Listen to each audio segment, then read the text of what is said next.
I was never able to face what I actually wanted, yet all the meaning was hidden in it. My inner needs had no space to express themselves. The outside world suppressed them. This made me hate my life. My sense of purpose disappeared more and more. I faced severe inner challenges. My true feelings could not wait any longer. When I finally followed my inner voice, everything changed. Some of the outstanding benefits of simply shifting my perspective were a sense of meaning and purpose, ability to take responsibility, a passion for living, a deeper self-awareness, freedom and joy, and the ability to commit fully.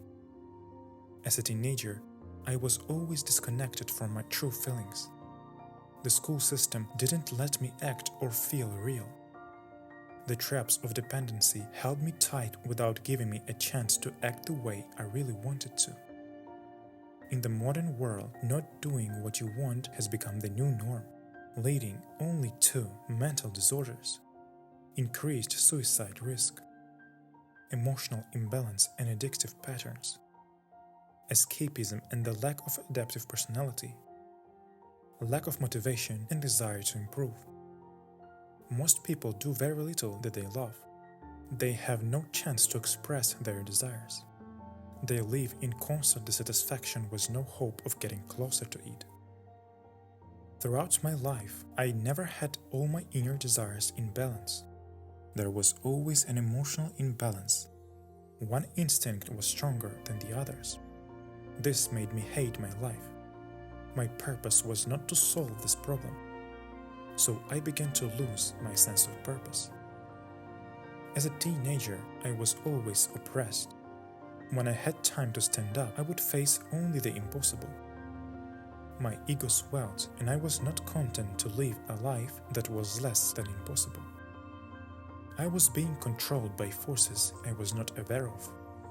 I began to accept the hatred in my life as normal. That is necessary for the well-being of my stronger instinct. This one need for achievement overpowered all others. It led me to making extreme sacrifices, taking execution to extreme levels, hatred of my life, low sense of purpose, and being controlled by external forces.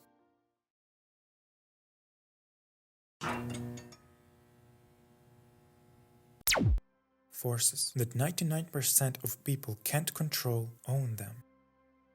Their gods and demons have not disappeared. They have just received new names. They keep them on the run with anxieties and uncertainties. They cause mental problems and an unending need for pills, alcohol, tobacco, and food. Above all, they cause a wide range of nervous disorders. As Carl Jung said, when an inner situation is not made conscious, it happens outside as fate. The individual stays undivided. He does not see his inner opposite. So the world must act out the conflict. It will tear into opposing halves. Here, Carl Jung means the truth of our emotions. He calls for insight, seeing what is ours. He rejects, excite, project our inner world outwards. It's the idea of attributing our desires to fate. For example, if you see yourself as good but fail to see your bad side, you will see the world as divided into good and evil.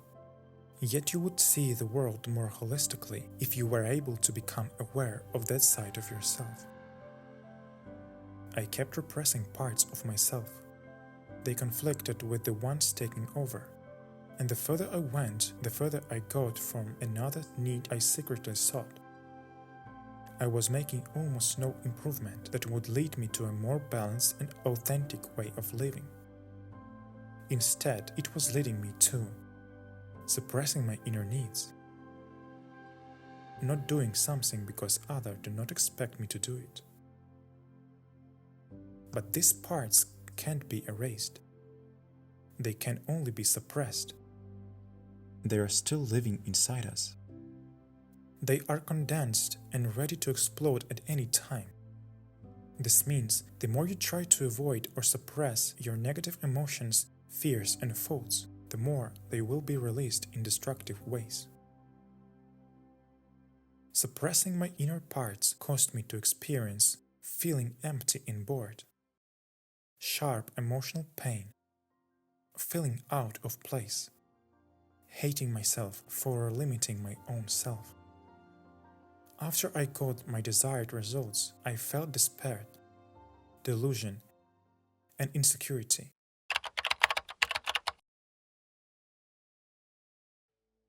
This is the part of life and mistakes you have to go through to learn and be whole. But another person's knowledge can resonate with your life and give you a new view. That's why I want to share my experience with you. This was all endured because I disliked my past self. But once I got the results and the dislike had disappeared, there was no point in continuing so hard. I endured it in order to live a great life for myself and not for others. However, it is difficult to reconstruct such a life of concentration and obsession. Change starts with dislike, but greatness comes for letting go of the resulting hatred. This hatred is caused by strict limits. Killing the image of yourself that is higher than you is hard, yet makes you more complete and real. Repressed emotions surface, revealing a truth I tried to hide. You always have a purpose, be it unconscious or conscious. But the goal you are pursuing is not always the one you are unconsciously pursuing.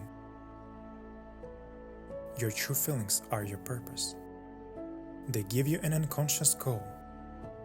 If you are not in alignment with the goal, the purpose will fade. And if you can't take the responsibility for it, you won't be able to keep moving. As Carl Jung said, we cannot change anything until we accept it. Condemnation does not liberate, it oppresses.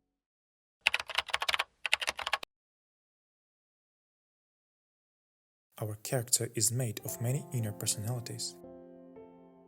We seem like individuals, but we are actually plural. Each of us has many different personalities. They live together in one body and share one mind. We think of ourselves as one individual with one view of life.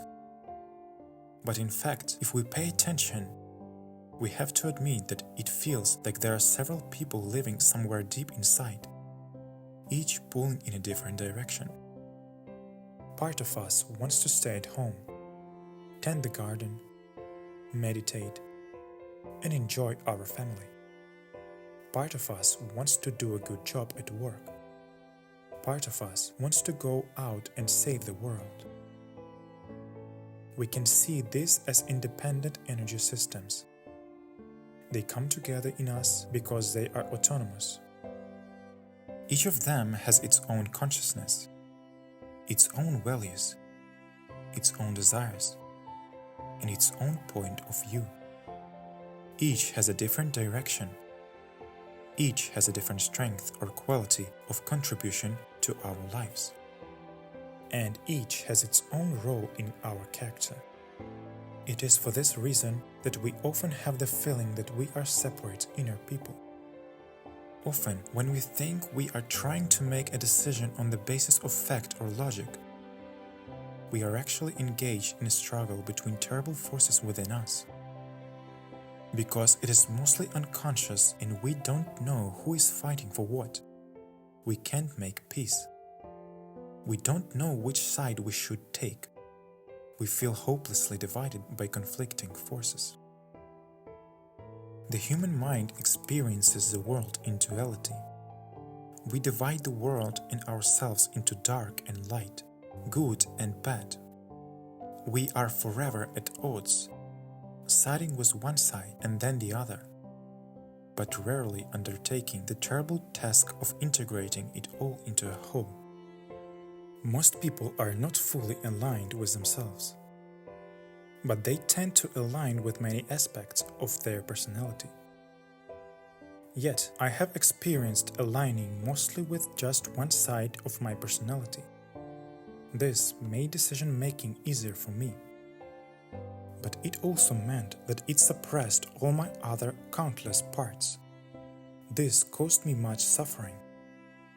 Aligning with one part felt more real than the common way. This was because one instinct overpowered all others. Although aligning with one aspect made me feel more authentic, it did not truly represent who I am. Being an individual means satisfying all of oneself. It means not overindulging in one part and leaving the other to starve. One part can never make you whole because it is just a part. It cannot complete or fulfill you.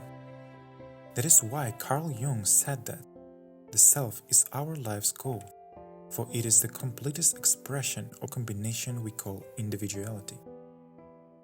Being true to yourself means not aligning with only one part of yourself. It means aligning and combining a whole spectrum of infinite personalities within you. That said, it is to become an individual. As far as we can discern, the sole purpose of human existence is to kindle a light in the darkness of mere being.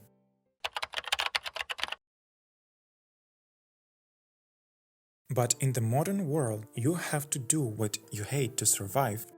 There is no room to fully balance your needs and be true to yourself. The main rule of alchemy is that you must sacrifice something to gain anything of equal value. You must sacrifice as much as the state that allows you to have space to be yourself.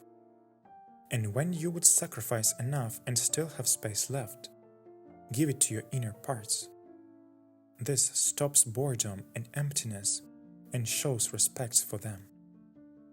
For example, one may need only financial freedom and free time to create space for his inner needs.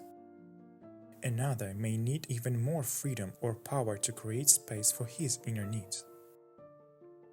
One will have more time and the other less due to their aspirations. But if the work is effective, they will both always have some time left. They must use it to honor their true selves. To get the life that lets you do what you love and stay true to yourself, you have to sacrifice first. You have to build a life then, where you can live fully aligned. But don't forget why you are doing it. You still have to honor your inner selves. As an example, I will give you the dream I had today. Imagine you are in a world full of lush greenery, in the Middle Ages. You have just joined the guild and are sitting at the table with your new team. And in this team, everyone has their love partner. You also have a beautiful partner, but you are not strong enough to be with her. You wouldn't be able to protect her when danger comes. So you have a goal to become stronger.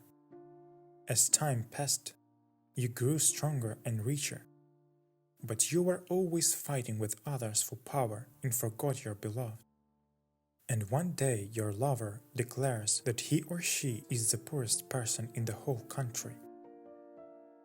So it is important to make space to protect them.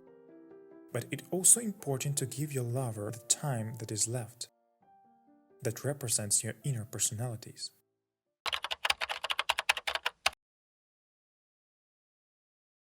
Nothing lasts.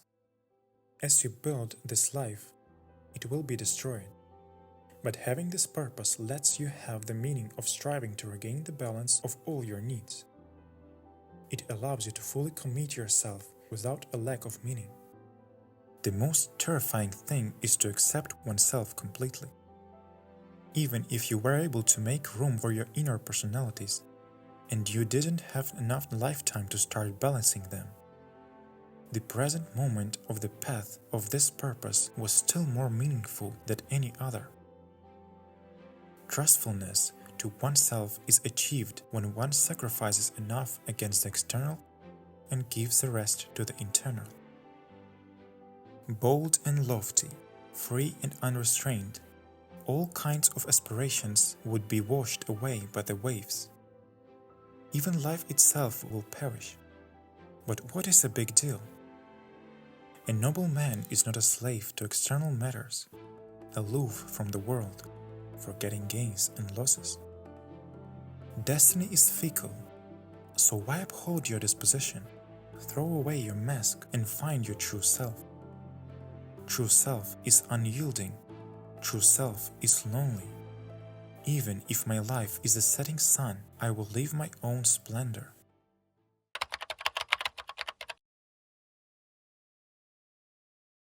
Adopting this purpose has led me to a deeper sense of meaning.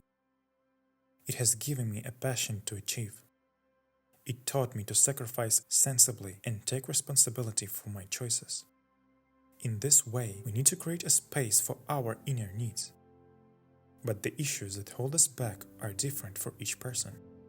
To live authentically, you need a few key conditions. These include freedom of time, money, and location.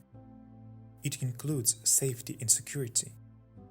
Also, curiosity and openness to self-exploration. And solitude and stillness for self-reflection. Also, supportive relationships and environment, and a sense of greater meaning and purpose. If you can't meet any conditions, you should find the problem.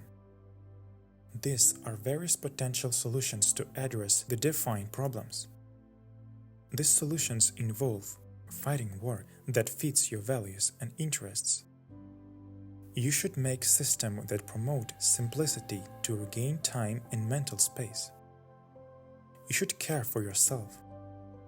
Do so with a healthy lifestyle. This includes sleep, exercise, and food. And also you should meditate, journal, and do other self-reflection activities. You should build a network of supportive listeners. You should explore big questions to clarify your why and work to gain more control over all parts of life.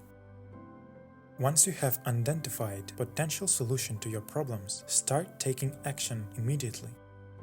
Avoid overthinking and simply learn and solve as you go.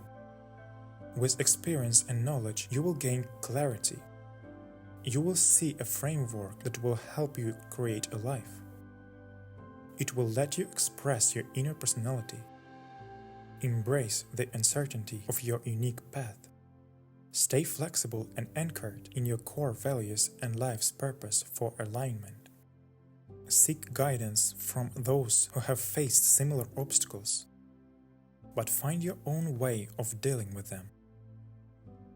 It is important to focus on your inner self in the meantime. You can do this in several ways. Do what you truly want but have been unable to due to restrictions. Or you can pay attention when you suppress your gut feelings or instincts. You can find low-risk ways to express and confirm them.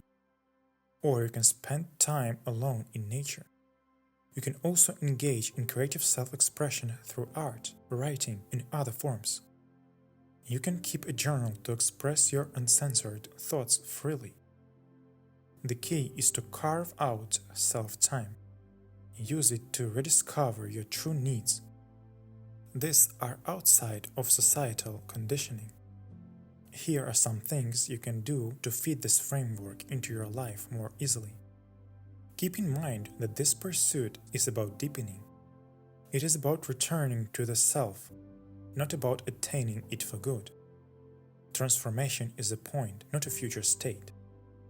Make an accurate list of all the inner fears and limiting beliefs.